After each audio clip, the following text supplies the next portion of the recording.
Hi കൂട്ടുകാരെ, ഞാൻ നിങ്ങളുടെ സ്വന്തം ദേവരാജ്.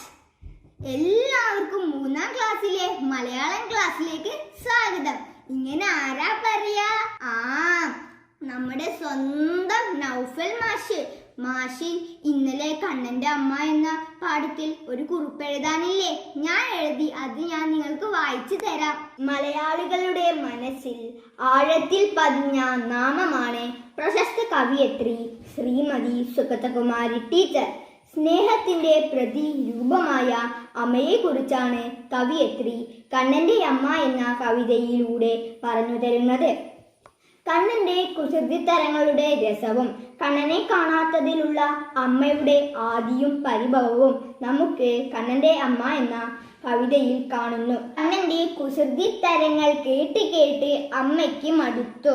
കണ്ണ് ചുവന്ന് ദേഷ്യഭാവത്തിൽ കയ്യിൽ കമ്പുമായി വരുന്ന അമ്മയെയും കണ്ണന്റെ സുന്ദരമായ ഓടക്കുഴൽ വിളി കേട്ട് അലിഞ്ഞില്ലാതാകുന്ന അനുഭവവും കൂടി ഈ കവിതയിൽ കാണുന്നു. കണ്ണന്റെ അമ്മയിലൂടെ ആണ് ഞാൻ എൻ്റെ അമ്മയെ കാണുന്നത്. കുട്ടികളുടെ വളർച്ചയിൽ അമ്മമാർക്ക് വലിയ ശ്രദ്ധയും പ്രാധാന്യവും വേണം. വാത്സല്യവും സ്നേഹവും തുളുമ്പുന്ന നിറകുടം തന്നെയാണ് അമ്മ. കൂട്ടുകാരെ, നിങ്ങളും ഇതേപോലത്തെ കുറിപ്പ് എഴുതിയിട്ടില്ലേ? ഇതിനെക്കുറിച്ച് കൂടുതൽ അറിയാൻ നമുക്ക് നൗഫൽ മാഷിനോട് ചോദിക്കാം. കുറിപ്പ് എല്ലാവർക്കും ഇഷ്ടപ്പെട്ടോ? നിങ്ങളും കുറിപ്പുകളൊക്കെ എഴുതിയോ? നിങ്ങൾക്ക് ഇഷ്ടപ്പെട്ട നമ്മുടെ കണ്ണന്റെ അമ്മ എന്ന കവിതയെക്കുറിച്ച് മാഷും ഒരു കുറിപ്പ് എഴുതി വച്ചിട്ടുണ്ട്. കേൾക്കണോ? ശ്രദ്ധിച്ചിരിക്കണം. മാഷുദ വായിക്കാം. സ്നേഹത്തിൻ്റെ ഓടക്കുഴൽ വിളി. കവിതകളെ ഒത്തിരി ഇഷ്ടമാണെനിക്ക്. വായിച്ച കവിതകളിൽ മനസ്സിൽ തങ്ങി നിൽക്കുന്ന ഒന്നാണ് കണ്ണൻ്റെ അമ്മ. ശ്രീമതി സുഗതകുമാരി ടീച്ചർ എഴുതിയ ഈ കവിത അമ്മയ്ക്ക് മക്കളോടുള്ള സ്നേഹം മനോഹരമായി അവതരിപ്പിച്ചിരിക്കുന്നു. കണ്ണൻ കുസൃതികൾ കാണിച്ച് കാട്ടിൽ ഓടി ഒളിച്ചു. അവനെ ശിക്ഷിക്കാനായി കമ്പുമെടുത്ത് അമ്മ അന്വേഷിക്കുന്നു. കണ്ണൻ്റെ പ്രിയപ്പെട്ട കൂട്ടുകാരായ തുമ്പിയോടും കരിവണ്ടിനോടും പേടമാനോടും പൂക്കളോടും കാളന്തിയോടുമെല്ലാം തിരക്കി. അവരാരും തന്നെ കണ്ണൻ എവിടെയെന്ന് പറയുന്നില്ല. ദേഷ്യവും സങ്കടവും സഹിക്കാനാവാതെ അമ്മ തിരിച്ച് പോകാനൊരുങ്ങുമ്പോൾ ഓടക്കുഴൽ നാദം കേൾക്കുന്നു. മകനെ അടിക്കാനായി കൊണ്ടുവന്ന വടി താഴെ വീഴുന്നു. അമ്മയുടെ ദേഷ്യവും സങ്കടവുമെല്ലാം കണ്ണൻ്റെ ഓടക്കുഴൽ നാദത്താൽ അലിഞ്ഞു പോകുന്നു. കമ്പൂകരം വിട്ടു വീഴുന്നു മുഖം പുഞ്ചിരി കൊണ്ടു തിളങ്ങുന്നു. വടിയൊടിയട്ടെ എന്ന കഥയിലെ നാണുമാഷിനെയും ഗോപുവിനെയും ഓർമ്മിപ്പിക്കുന്നതായിരുന്നു ഈ വരികൾ. ദേഷ്യമെല്ലാം മറന്ന് അമ്മ കണ്ണും പൂട്ടി നിന്ന് മകൻ്റെ ഓടക്കുഴൽ വിളി ആസ്വദിക്കുകയാണ്. ഈ വരികൾ വായിക്കുമ്പോൾ അമ്മയുടെ മുഖത്ത് മാത്രമല്ല നമ്മുടെ മുഖത്തും പുഞ്ചിരി വിരിയുന്നു. ഒപ്പം കുസൃതികൾ നിറഞ്ഞ എൻ്റെ കുട്ടിക്കാലവും ഓർത്തുപോകുന്നു. 2 കുറിപ്പുകൾ നിങ്ങളിപ്പോൾ കണ്ടു. ഈ 2 കുറിപ്പുകളും നമുക്കൊന്ന് താരതമ്യം ചെയ്ത് നോക്കിയാലോ? എങ്ങനെ ഉണ്ടായിരുന്നു? നിങ്ങളുടെ കയ്യിലും ഒരു കുറിപ്പുണ്ടോ? ആ കുറിപ്പും നിങ്ങളൊന്ന് ഒത്തു നോക്കണം. ചിലപ്പോൾ ഇതിനേക്കാൾ മെച്ചമായിരിക്കും, മാഷ് എഴുതിയതിനേക്കാളും മെച്ചമായിരിക്കും നിങ്ങൾ എഴുതിയ കുറിപ്പ്. അപ്പം എന്തൊക്കെയാണ്, ഇത് മെച്ചമാണോ എന്ന് നമുക്ക് പരിശോധിക്കാൻ എങ്ങനെ പരിശോധിക്കാം? കവിതയിലെ എല്ലാ ആശയവും വന്നിട്ടുണ്ടോ? കവിയെക്കുറിച്ച് പറഞ്ഞിട്ടുണ്ടോ? പിന്നെ മറ്റെന്തെങ്കിലും പറഞ്ഞിരുന്നോ? ഇഷ്ടപ്പെട്ട വരികളെക്കുറിച്ച്, ചില പ്രയോഗങ്ങളെക്കുറിച്ചൊക്കെ എഴുതാൻ പറഞ്ഞിരുന്നു. നമ്മുടെ കുറിപ്പിൽ ഉണ്ടോ? അതൊക്കെ നിങ്ങളൊന്ന് വായിച്ചു നോക്കണം. എന്തൊക്കെ സൂചനകളാണ് മാഷ് പറഞ്ഞിരുന്നത്, അതനുസരിച്ച് എല്ലാം അതിൽ വന്നിട്ടുണ്ടോ എന്ന് ഒന്ന് പരിശോധിച്ച് നോക്കണം. ഒരു ചെറിയ കാര്യം മാഷ് സൂചിപ്പിക്കാം. മാഷിൻ്റെ കുറിപ്പ് ദാ ഇപ്പോൾ ബോർഡിൽ വരും. ബോർഡിൽ നോക്കണേ. ഒപ്പം തന്നെ ദേവരാജിൻ്റെ കുറിപ്പും വരും ഇപ്പുറത്തെ സൈഡിലായിട്ട്. മാഷ് എഴുതിയിരിക്കുന്നതും ദേവരാജ് എഴുതിയിരിക്കുന്നതും തമ്മിൽ ചെറിയൊരു വ്യത്യാസം വരും. ശ്രദ്ധിച്ചാൽ മനസ്സിലാകും, 3 കഷണങ്ങൾ പോലെ കിടക്കുന്നു വാചകങ്ങൾ അല്ലേ. ആദ്യം ഒരു കട്ട, അതിനടിയിൽ ഒരു ഭാഗം, അതിനടിയിൽ വേറൊരു ഭാഗം, 3 ഭാഗങ്ങളായിട്ടാണ് എഴുതിയിരിക്കുന്നത് അല്ലേ. അങ്ങനെ എഴുതുന്നതിനെ നമ്മൾ ഖണ്ഡിക തിരിക്കൽ എന്നാണ് പറയുന്നത്. എന്താണ് പറയുന്നത്? ഖണ്ഡിക തിരിക്കൽ. അതെന്തിനാണ് ഇങ്ങനെ എഴുതുന്നത്? ഇംഗ്ലീഷിൽ പാരഗ്രാഫ് എന്ന് പറയും. നിങ്ങൾ കേട്ടിട്ടുണ്ടായിരിക്കുമല്ലോ പാരഗ്രാഫ്. നമ്മുടെ പുസ്തകത്തിലൊക്കെ കഥയൊക്കെ എഴുതിയിരിക്കുന്നത് അങ്ങനെയാണ്. പാരഗ്രാഫ് തിരിച്ചാണ് നമ്മുടെ പുസ്തകത്തിൽ കഥ എഴുതാറ്. അപ്പോൾ എന്തിനാണ് ഇങ്ങനെ പാരഗ്രാഫ് അല്ലെങ്കിൽ ഖണ്ഡിക തിരിക്കുന്നത്? എന്തിനാണെന്ന് നിങ്ങൾക്കറിയുമോ? ഞാൻ എഴുതിയിരിക്കുന്ന കുറിപ്പിൽ ആദ്യത്തെ ഒരു ഖണ്ഡികയിൽ കവിയെയും കവിതയെയും കുറിച്ചാണ് എഴുതിയിരിക്കുന്നത്. എന്തിനെക്കുറിച്ചാണ്? കവിയെയും കവിതയെയും കുറിച്ച്. അതിൽ മറ്റൊന്നും പറഞ്ഞിട്ടില്ല. അടുത്ത ഖണ്ഡികയിൽ കവിതയുടെ ആശയത്തെക്കുറിച്ചാണ് എഴുതിയിരിക്കുന്നത്. കവിതയിൽ ആരൊക്കെയുണ്ട്, കഥാപാത്രങ്ങൾ ആരൊക്കെ, കവിതയിലെ പ്രധാനപ്പെട്ട സംഭവങ്ങൾ തുടങ്ങിയ കാര്യങ്ങളൊക്കെയാണ്, കവിതയെക്കുറിച്ചുള്ള കാര്യങ്ങളാണ് രണ്ടാമത്തെ ഖണ്ഡികയിൽ എഴുതിയിരിക്കുന്നത്. മൂന്നാമത്തേതിലോ എനിക്ക് കവിത ഇഷ്ടപ്പെടാനുള്ള കാരണങ്ങളും ഈ കവിതയിലെ സംഭവങ്ങളോട് സാമ്യമുള്ള എൻ്റെ ജീവിതത്തിലെ സംഭവങ്ങളും മറ്റ് കവിതകളുമായുള്ള ബന്ധങ്ങളും ഒക്കെയാണ് മൂന്നാമത്തെ ഖണ്ഡികയിൽ എഴുതിയിരിക്കുന്നത്. അപ്പോൾ ഇനി മുതൽ നാം ഓരോ കുറിപ്പ് തയ്യാറാക്കുമ്പോഴും ചില കാര്യങ്ങൾ ശ്രദ്ധിക്കണം. ഏതൊക്കെ ആശയങ്ങളാണ് നാം എഴുതേണ്ടത് എന്ന് ആദ്യം ചിന്തിക്കണം. അതിൽ ഓരോ ഖണ്ഡികയിലും ഏത് ആശയമാണ് വരേണ്ടതെന്ന് നാം എന്ത് ചെയ്യണം? ആദ്യമേ ചിന്തിച്ച് ഉറപ്പുവരുത്തണം. അതിനുശേഷമാണ് എഴുതി തുടങ്ങേണ്ടത്. അതുപോലെ തന്നെ നമ്മൾ ശ്രദ്ധിക്കേണ്ട മറ്റൊരു കാര്യമാണ്, നമ്മൾ എഴുതിയിട്ടുള്ളതിൽ എന്തെങ്കിലും അക്ഷരത്തെറ്റുണ്ടോ എന്നുകൂടി പരിശോധിക്കണം. ഒരു തവണ കൂടി വായിക്കുകയോ വീട്ടിലുള്ളവരെ കൊണ്ട് വായിപ്പിച്ച് നോക്കുകയോ ചെയ്താൽ നമുക്ക് അക്ഷരത്തെറ്റുണ്ടോ എന്ന് മനസ്സിലാക്കാം. ഇവിടെ ദേവരാജ് എഴുതിയ കുറിപ്പിൽ ആദ്യത്തെ വാചകത്തിൽ ഒരു തെറ്റുണ്ടായിരുന്നു. ശ്രദ്ധിച്ചോ? ചിലരെങ്കിലും ശ്രദ്ധിച്ചു കാണും. കവിയത്രി എന്നൊരു പദം. ശരിയായ രീതി എങ്ങനെയാണ് ആ പദം എഴുതുന്നതിൻ്റെ ഉച്ചരിക്കുന്നതിൻ്റെ അറിയുമോ? കവിയിത്രി എന്നാണ് ദേവരാജ് എഴുതിയിരിക്കുന്നത്. ശരിക്കും എങ്ങനെയാണ് എഴുതേണ്ടത് നിങ്ങൾക്കറിയില്ലേ? അറിയുമോ? എന്ന് പറഞ്ഞേ. അങ്ങനെ തന്നെ. കവയിത്രി, ക-വ-യി-ത്രി. നിങ്ങളിൽ ആർക്കെങ്കിലും ആ തെറ്റ് വന്നിട്ടുണ്ടെങ്കിൽ നിങ്ങളത് തിരുത്തണം. ഇതുപോലെ നന്നായി നിങ്ങളുടെ കുറിപ്പ് വായിച്ചു നോക്കി അക്ഷരത്തെറ്റുകൾ കണ്ടെത്തി തിരുത്തണം. ചെയ്യുമല്ലോ? അതുപോലെ തന്നെ കുറിപ്പുകൾ തയ്യാറാക്കുമ്പോൾ നാം ഒരു കാര്യം കൂടി ശ്രദ്ധിക്കണം. അനുയോജ്യമായ ഒരു തലക്കെട്ട് നൽകണം. തലക്കെട്ടെന്ന് വെച്ചാൽ കേട്ടിട്ടുണ്ടാവുമല്ലോ, ഹെഡിങ്. വാർത്തയൊക്കെ എഴുതുമ്പോൾ അതിന് മുകളിൽ തലക്കെട്ടുണ്ടാകില്ലേ? തലക്കെട്ടിന് നമ്മുടെ കുറിപ്പിൻ്റെ ആശയവുമായി ഒരു ബന്ധം വേണം. ആ തലക്കെട്ട് വായിച്ചാൽ കുറിപ്പ് വായിക്കാൻ തോന്നണം. അത്തരത്തിൽ മനോഹരമായ, വളരെ വലുതല്ലാത്ത ചെറിയ ഒരു തലക്കെട്ട് കൂടി നൽകണം. അടുത്ത തവണ നിങ്ങൾ മെച്ചപ്പെടുത്തി എഴുതുമ്പോൾ ഇക്കാര്യങ്ങൾ കൂടി ശ്രദ്ധിക്കുമല്ലോ. കണ്ണൻ്റെ അമ്മ എന്ന കവിത എഴുതിയ കവയിത്രിയെക്കുറിച്ച് നിങ്ങൾക്കറിയാമല്ലോ. ആരാണ്? സുഗതകുമാരി ടീച്ചർ.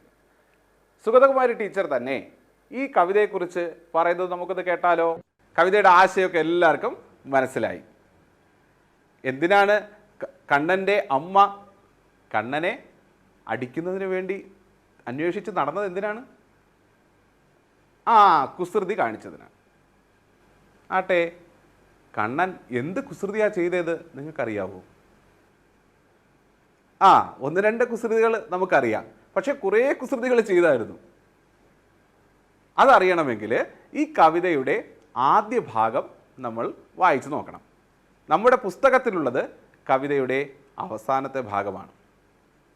അപ്പോൾ കവിതയുടെ ആദ്യ ഭാഗം നിങ്ങളുടെ കയ്യിലുണ്ടോ? ഇല്ല. എന്നാൽ മാഷിൻ്റെ കയ്യിലുണ്ട്. ആ കവിത നമുക്കൊന്ന് ചൊല്ലണ്ടേ?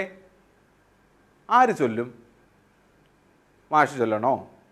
മാഷ് ചൊല്ലുന്നതിനേക്കാൾ നന്നായി മറ്റൊരാൾ ചൊല്ലിയാലോ? ആരുടെ ശബ്ദത്തിൽ കേൾക്കാനായിരിക്കും നിങ്ങൾക്ക് ഏറ്റവും ഇഷ്ടം? സിനിമാ പാട്ടുകളൊക്കെ പാടുന്ന ഒരാളായാലോ, സിനിമാ പാട്ട് പാടുന്ന ഒരു ഗായികയായാലോ, പ്രശസ്തയായ ഒരു ഗായികയായാലോ? ആരായിരിക്കും നിങ്ങൾക്ക് ഏറ്റവും ഇഷ്ടപ്പെട്ട ഗായിക? ആ ആ ഇവരൊക്കെയാണല്ലേ. മാഷിന് ഏറ്റവും ഇഷ്ടപ്പെട്ട ഗായിക ആരാണെന്ന് അറിയാമോ? മലയാളത്തിൽ സിനിമാ ഗാനങ്ങളൊക്കെ പാടുന്ന എനിക്ക് ഏറ്റവും ഇഷ്ടം KS ചിത്രയാണ്. മലയാളത്തിൻ്റെ പ്രിയങ്കരിയായ ഗായിക, മലയാളത്തിൻ്റെ വാനമ്പാടിയായിട്ടുള്ള KS ചിത്ര ചേച്ചി നമ്മൾ സ്നേഹപൂർവ്വം ബഹുമാനത്തോടു കൂടി വിളിക്കുന്ന ശ്രീമതി KS ചിത്രയാണ്. ആ ചിത്ര ചേച്ചി ഈ കവിത പാടിയാൽ എങ്ങനെ ഇരിക്കും? എത്ര മനോഹരമായ നടക്കാത്ത സ്വപ്നമെന്നോ. നമുക്കൊന്ന് എന്നാൽ ശ്രമിച്ചു നോക്കിയാൽ എല്ലാവരും ഒന്ന് ചിത്ര ചേച്ചി ഞങ്ങൾക്ക് വേണ്ടി ഒന്ന് പാടുമെന്ന് പറയൂ. ചിത്ര ചേച്ചി ഞങ്ങൾക്ക് വേണ്ടി ഒന്ന് പാടുമെന്ന് പറയൂ. എന്താന്ന് പറഞ്ഞേ കേൾക്കട്ടെ. ചിത്ര ചേച്ചി നമുക്ക് വേണ്ടി ഈ കവിത ഒന്ന് പാടുവോ? ദാ വന്നു ചിത്ര ചേച്ചി, ദാ ഇപ്പോൾ വരും. ഞങ്ങൾ കണ്ണൻ്റെ അമ്മ എന്ന കവിത ഇവിടെ പഠിക്കുകയായിരുന്നു. വളരെ നല്ല കാര്യം. എനിക്കും ഒരുപാട് ഇഷ്ടമുള്ള ഒരു കവിതയാണിത്. ചേച്ചിയുടെ ശബ്ദത്തിൽ ഞങ്ങൾക്ക് ആ കവിത ഒന്ന് കേട്ടാൽ കൊള്ളാമെന്ന് വലിയ ആഗ്രഹമുണ്ട്. അതിനെന്താ, ഞാൻ തീർച്ചയായിട്ടും പാടാം. വളരെ മനോഹരമായിട്ടുള്ളൊരു കവിതയാണിത്. കൊച്ചു കൃഷ്ണൻ്റെ കുട്ടിക്കാലത്തെ വികൃതികൾ ഓരോന്നും വളരെ രസകരമായിട്ടാണ് ഇതിൽ അവതരിപ്പിച്ചിട്ടുള്ളത്. അമ്മ യശോദയുടെ വാത്സല്യവും കണ്ണൻ്റെ കുറുമ്പുമെല്ലാം ഇതിലുണ്ട്. ഈ കവിതയുടെ ആദ്യത്തെ കുറച്ച് ഭാഗം ഞാൻ നിങ്ങൾക്കായിട്ട് പാടാം. കണ്ടോ കണ്ണനെ നിങ്ങൾ ആരാൻ അമ്മ കമ്പു കരത്തിലെടുക്കുന്നു. കണ്ടില്ല ഞങ്ങൾ കാലിക്കിടാവുകൾ എന്തോ മണ്ടിയൊളിക്കുന്നു. കണ്ടോ കണ്ണനെ നിങ്ങൾ ആരാൻ അമ്മ കമ്പു കരത്തിലെടുക്കുന്നു. കണ്ടില്ല ഞങ്ങൾ കാലിക്കിടാവുകൾ എന്തോ മണ്ടിയൊളിക്കുന്നു. ഇന്നേ നാളിൽ ഞാൻ കണ്ടില്ല മിഴിച്ചിമ്മും തത്തമ്മ കൊഞ്ചുന്നു. കണ്ടോ കണ്ണനെ കണ്ണും ചുവന്നമ്മ കമ്പും കൊണ്ടതാ പോകുന്നു. പാഴിലടുക്കള മൂലയ്ക്കൽ പുതുപാലുമറിഞ്ഞു പരക്കുന്നു. മേലിലുറിയിലെ തൂവെണ്ണക്കലമേഴായി പൊട്ടിക്കിടക്കുന്നു. ഭരണിയിൽ നെയ്യപ്പമല്ല ചാണകവരളികൾ 5-6 കാണുന്നു. കെട്ടിയിരുന്ന കിടാവോ മുറ്റത്ത് കുത്തിമറിഞ്ഞു കൂത്താടുന്നു. അയലത്തെ കൊച്ചുരാധിക കണ്ണീരു മുഴുകി വന്നിങ്ങനെ ചൊല്ലുന്നു. അമ്മേ ഞങ്ങൾക്കു വയ്യല്ലോ നിന്റെ കണ്ണൻ എന്തൊരു ദുശീലം. എവിടെയ കള്ളൻ വിറച്ചും കൊണ്ടമ്മ പുരവിധി തോറും തിരക്കുന്നു. അറിയില്ല ഞങ്ങൾ എന്നമ്പാടി പിള്ളേർ ചിരിയടക്കിക്കൊണ്ടു മാറുന്നു. അറിയില്ല കണ്ണനെങ്ങാമോ കാലികൾ കുടമണിയാട്ടി നടക്കുന്നു. എത്ര മനോഹരമായിരുന്നു ചിത്ര ചേച്ചിയുടെ ഗാനം. കേട്ടിരുന്നു പോകും അല്ലേ? ഏതുപോലെ? നമ്മുടെ ശ്രീകൃഷ്ണൻ്റെ ഓടക്കുഴൽ വിളി പോലെ. ശ്രീകൃഷ്ണൻ ഓടക്കുഴൽ വിളിക്കുന്നത് കേട്ട് കഴിഞ്ഞാൽ എല്ലാവരും നിശബ്ദരായി നിന്നത് കേട്ടിരിക്കും.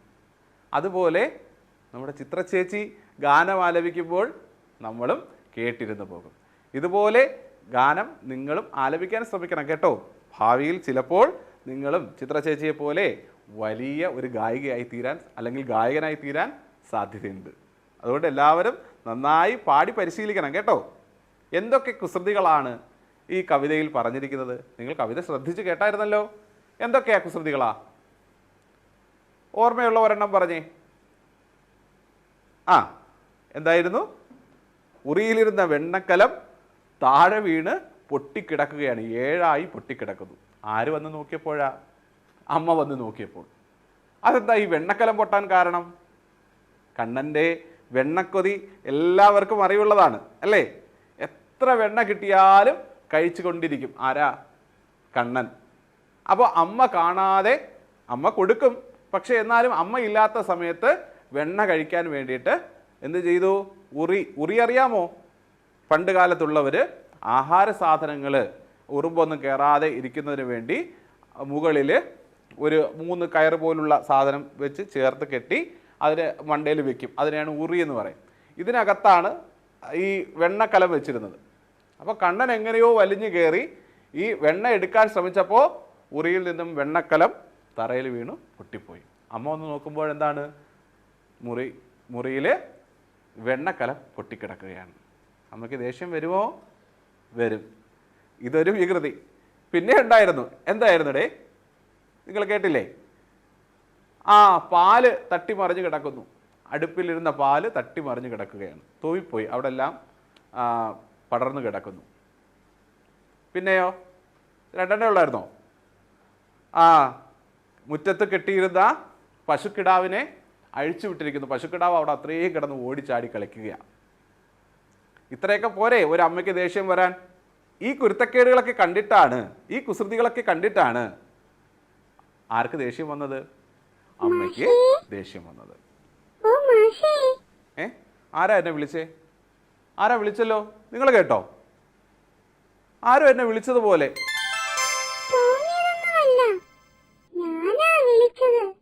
അമ്പടാ, ശ്രീകൃഷ്ണനായിരുന്നോ?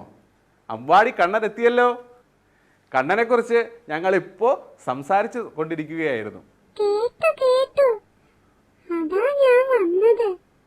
വികൃതികളൊക്കെ ഞങ്ങൾ അറിഞ്ഞു കേട്ടോ, കണ്ണൻ കാണിച്ച വികൃതികളൊക്കെ.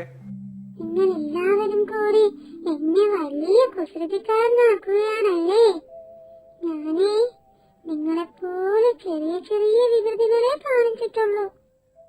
എനിക്ക് ഏറ്റവും ഇഷ്ടമുള്ള സാധനം എന്താണെന്ന് അറിയോ? വെണ്ണ. അമ്മ എനിക്ക് തരുമെങ്കിലും അതിങ്ങനെ ഉറിയിലിരിക്കുന്ന കാണുമ്പോ കൊതി വരും. പമ്മി പമ്മി ചെന്ന് അമ്മ കാണാതെ എടുക്കാൻ നോക്കിയതും തപ്പോ താ കിടക്കുന്നു. ഉറിയിൽ നിന്ന് കലം താഴെ പൊട്ടിച്ചിതറിപ്പോയി. അമ്പടാ, ഇതൊക്കെയാണോ ചെറിയ ചെറിയ വികൃതികൾ? പിന്നെ പശുക്കുട്ടിയെ അയച്ചു വിട്ടതോ? അതൊരു പാവം പയ്യല്ലേ. ഓടിച്ചാടി നടക്കേണ്ട പയ്യനെ കെട്ടിയിടാമോ? അത് കളിക്കട്ടെന്നേ. അടുക്കളയിൽ നിന്ന് വെണ്ണ മാത്രമല്ല, വേറെന്തോ കട്ടെടുത്തല്ലോ. നെയ്യപ്പം കട്ട് തിന്നു. അതെ, നെയ്യപ്പം എനിക്ക് ഒത്തിരി ഇഷ്ടമാ. അമ്മ അറിയാതിരിക്കാൻ വേണ്ടി ഞാനൊരു സൂത്രപ്പണി ചെയ്തു. നെയ്യപ്പത്തിന് പകരം ചാണക വരളികൾ നിറച്ചു. ഇനിയും ഉണ്ടല്ലോ കണ്ണന്റെ ഒത്തിരി വികൃതികൾ. അങ്ങനെ എല്ലാം അങ്ങ് ഞാൻ പറഞ്ഞു തരൂല. എന്റെ കഥ പറഞ്ഞു തരാനായിട്ട് ഞാനൊരു മുത്തശ്ശിയെ പരിചയപ്പെടുത്താം. പണ്ട് മധുര എന്ന രാജ്യം ഭരിച്ചിരുന്നത് കംസൻ എന്ന രാജാവായിരുന്നു. മഹാദുഷ്ടനും ദയവില്ലാത്ത ഒരു അസുരനുമായിരുന്നു കംസൻ. മധുരയിലുള്ള ജനങ്ങളെല്ലാം കംസനെ പേടിച്ചിട്ടാണ് ജീവിച്ചിരുന്നത്. കംസന് ഒരാളെ മാത്രം വലിയ സ്നേഹമായിരുന്നു, സഹോദരി ദേവകിയെ. അങ്ങനെ ദേവകിയുടെ കല്യാണം നടന്നു. വസുദേവരെയാണ് കല്യാണം കഴിച്ചത്. സഹോദരിയോടുള്ള സ്നേഹത്താൽ വിവാഹ ഘോഷയാത്രയിൽ രഥമോടിച്ചിരുന്നത് കംസനായിരുന്നു. പെട്ടെന്ന് ആകാശത്തു നിന്ന് ഒരു അശരീരി കേട്ടു, ദേവകിയുടെ 8ാമത്തെ പുത്രൻ നിന്നെ കൊല്ലും. ദേവകിയെ കൊല്ലാനൊരുങ്ങിയ കംസനെ വസുദേവർ തടഞ്ഞു. ദേവകിയുടെ ഓരോ കുഞ്ഞിനെയും തന്നുകൊള്ളാമെന്ന് വസുദേവര് ഉറപ്പു നൽകി. അതിനുശേഷം കംസൻ ദേവകിയെയും വസുദേവരെയും ഒരു കാരാഗ്രഹത്തിൽ അടച്ചു. ദേവകിക്ക് ജനിക്കുന്ന ഓരോ കുഞ്ഞിനെയും കംസൻ വധിച്ചു. ശക്തമായ മഴയും കാറ്റുമുള്ളൊരു രാത്രി ഭഗവാൻ വിഷ്ണു പ്രത്യക്ഷപ്പെട്ടു. എന്നിട്ട് പറഞ്ഞു, ഭഗവാൻ തന്നെയാണ് 8ാമത്തെ പുത്രനായി ജനിക്കുന്നതെന്നും കുഞ്ഞ് ജനിച്ച ഉടൻ അമ്പാടിയിൽ എത്തിക്കണമെന്നും പറഞ്ഞു.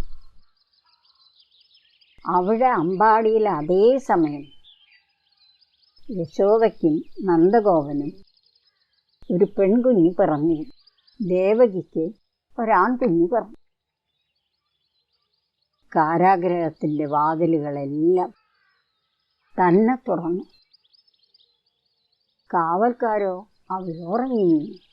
വസുദേവര് കൃഷ്ണനെ ഒരു കൂടയിലാക്കി തലയിൽ വെച്ചുകൊണ്ട് നടന്നു. കുഞ്ഞിന് കുടയായി ആദിശേഷൻ എന്ന പാമ്പ് കൂടെയുണ്ടായിരുന്നു. അങ്ങനെ യമുനാ നദിക്കരയിലെത്തി. നദിയുടെ 2 ഭാഗത്തേക്കും പിരിഞ്ഞ് വഴിയൊരുക്കി കൊടുത്തു. വസുദേവരോ ഗോകുലത്തിലെത്തി. അവിടെ യശോദ ജന്മം നൽകിയ പെൺകുഞ്ഞിനെ എടുത്ത് കൃഷ്ണനെ അവിടെ കിടത്തി.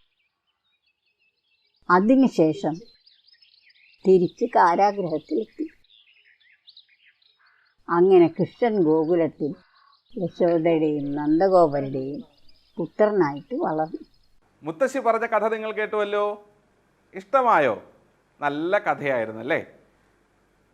നമുക്കും ഒരു കഥ എഴുതിയാലോ? ആരുടെ കഥ എഴുതും?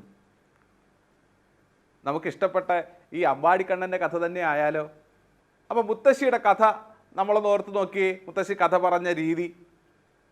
കഥയ്ക്കൊരു തുടക്കമുണ്ടായിരുന്നു. കുറേ സംഭവങ്ങളൊക്കെ ഇങ്ങനെ ഘട്ടം ഘട്ടമായിട്ട് ഇങ്ങനെ പറഞ്ഞു. കഥയ്ക്കൊരു ഒടുക്കമുണ്ടായിരുന്നു. പറയുന്നൊരു ശൈലി ഉണ്ടായിരുന്നു. അപ്പോൾ നമുക്കും ഈ കവിതയെ കഥയാക്കുകയാണെങ്കിൽ എങ്ങനെ ഇത് കഥയാക്കി അവതരിപ്പിക്കാം? ആദ്യം നിങ്ങൾ എന്തു പറയും? അമ്പാടി കണ്ണനെക്കുറിച്ച് പറയും. പിന്നെയോ അമ്മയെക്കുറിച്ച് പറയും. കണ്ണൻ്റെ വികൃതികളെക്കുറിച്ച് പറയും. കൂട്ടുകാരെക്കുറിച്ച് പറയും. കണ്ണൻ ഒളിച്ചിരുന്ന സംഭവം പറയും. പിന്നെയോ കണ്ണനെ തേടി അമ്മ അലഞ്ഞ ആ ഒരു രംഗം നമ്മുടെ കഥയിലുണ്ടാവും. പിന്നെ എത്ര മതിയോ? അവസാനം വേണ്ടേ കഥയ്ക്ക്? കഥയുടെ ഒടുക്കം എങ്ങനെയായിരിക്കും? കണ്ണൻ്റെ ഓടക്കുഴൽ വിളി, കാട്ടിൽ നിന്നുയരുന്ന കണ്ണൻ്റെ ഓടക്കുഴൽ വിളി കേട്ട് ഓടക്കുഴൽ വിളി ശ്രദ്ധിച്ചു നിൽക്കുന്ന അമ്മ. അവിടെയായിരിക്കും നമ്മുടെ കഥയുടെ അവസാനം. കഥയ്ക്കൊരു പേരും വേണം, വേണ്ടേ? കഥയ്ക്കൊരു പേര് വേണ്ടേ? വേണം. നല്ലൊരു പേരും കൊടുക്കണം. ആദ്യം ഈ കഥ നിങ്ങൾ പറഞ്ഞു നോക്കുക. പറഞ്ഞു നോക്കുമല്ലോ. ആരെടുത്ത് പറഞ്ഞു കേൾപ്പിക്കും? വീട്ടിലുള്ളവരോട് പറഞ്ഞു കേൾപ്പിക്കണം. എന്നിട്ട് ഈ കഥ, നിങ്ങൾ പറഞ്ഞ കഥ നോട്ട് ബുക്കിൽ എഴുതണം. എല്ലാവരും എഴുതണം. എഴുതിയതിന് ശേഷം നിങ്ങൾ കണ്ണനായും നിങ്ങളുടെ അമ്മ യശോദയായും സങ്കല്പിച്ചുകൊണ്ട് ഒന്ന് അഭിനയിച്ചു നോക്കൂ ഈ കഥയിലെ ഭാഗങ്ങൾ. സ്കൂളിലെത്തുമ്പോൾ കൂട്ടുകാരുടെ മുന്നിൽ നമുക്ക് അഭിനയിക്കാം. കൂട്ടുകാർ. അപ്പോൾ ഇന്നത്തെ ക്ലാസ് കഴിഞ്ഞു. എല്ലാവർക്കും ടാറ്റാ. രക്ഷാകർത്താക്കളെ, കുട്ടികൾ പറഞ്ഞും എഴുതിയും അവതരിപ്പിക്കുന്ന കഥ ശ്രദ്ധാപൂർവം കേൾക്കണേ. കഥയിലെ ചില ഭാഗങ്ങൾ അവരോടൊപ്പം ചേർന്ന് അഭിനയിച്ച് അവതരിപ്പിക്കുവാനും ശ്രമിക്കുമല്ലോ. അധ്യാപകരോട് പഠന നേട്ടം, കവിത, കഥ എന്നിവ കേട്ട് സ്വന്തം ഭാഷയിൽ പറഞ്ഞും എഴുതിയും അവതരിപ്പിക്കുന്നു. കണ്ണൻ്റെ അമ്മ എന്ന യൂണിറ്റിലെ പ്രധാന പഠന നേട്ടങ്ങളും പാഠഭാഗവും അവതരിപ്പിച്ചിട്ടുണ്ട്. ടീച്ചർ ടെക്സ്റ്റിലെയും പാഠപുസ്തകത്തിലെയും മറ്റു പ്രവർത്തനങ്ങൾ അനുയോജ്യമായ രീതിയിൽ നൽകുമല്ലോ.